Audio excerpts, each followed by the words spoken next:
ایسے میں جب لوگ گھروں میں محصور ہیں اور وقت ہفتوں سے مہینوں میں تبدیل ہو رہا ہے، جان کیمپ جیسے کئی لوگوں کے لیے باغبانی ذہنی سکون کا باعث ہے۔ جان کیمپ ماضی میں شہری منصوبہ بندی اور اس کے بعد لینڈسکیپ یا باغات کے ڈیزائنر رہ چکے ہیں۔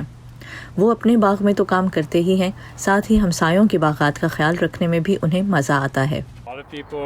پچھلے 10 سالوں میں بہت سے افراد نے اپنے گھر کے صحنوں کو باغات میں تبدیل کیا ہے۔ یہ لان بنانے سے مختلف ہے۔ کچھ سال پہلے خشک سالی بھی اس کی ایک وجہ ہے۔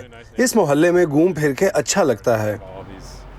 میں یہاں دن میں کئی بار صرف اپنے وقفے کا وقت گزارنے آتا ہوں۔ یہ دیکھ کر ذہنی دباؤ میں کمی آتی ہے کہ دنیا چل رہی ہے۔ یہاں مکھیاں، تتلیاں، پرندے سب ہیں، اور اس سے قطع نظر کہ کورونا وائرس ہم سب کے آس پاس موجود ہیں، یہ جاندار اپنا کام کیے جا رہے ہیں۔ جنگ کے زمانے میں امریکہ اور یورپ میں کئی افراد نے گھروں میں سبزیوں کے باغ اگائے اور انہیں وکٹری گارڈنز کا نام دیا۔ رچرڈ وارڈ کو بھی وہ وقت یاد ہے۔ دوسری جنگ عظیم ختم ہو رہی تھی جب ان کی پیدائش ہوئی۔ میرے خیال میں اس وقت لوگ پودے اگانے میں بہت دلچسپی لے رہے ہیں۔ اس سے ان کے حوصلے بلند ہوتے ہیں۔ میں 75 برس کا ہوں۔ مجھے یاد ہے بچپن میں وکٹری گارڈن جایا کرتا تھا۔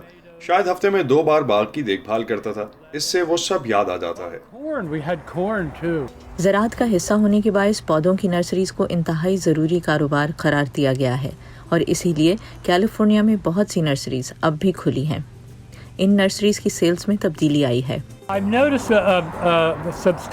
میں نے سبزیوں کی فروخت میں خاصا اضافہ دیکھا ہے۔ پہلے لوگ ہمارے ہاں مقامی پودے اور موسمی پھل وغیرہ لینے آتے تھے، جبکہ اب ہم سبزیاں زیادہ فروخت کر رہے ہیں۔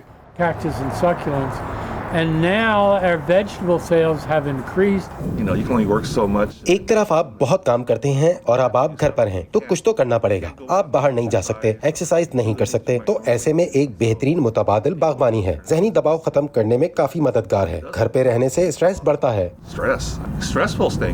ماہرین کے مطابق سماجی فاصلے کے دوران باغبانی مثبت انداز میں سوچنے کے لیے مددگار ہے اور ورزش کا بہترین طریقہ بھی ہے۔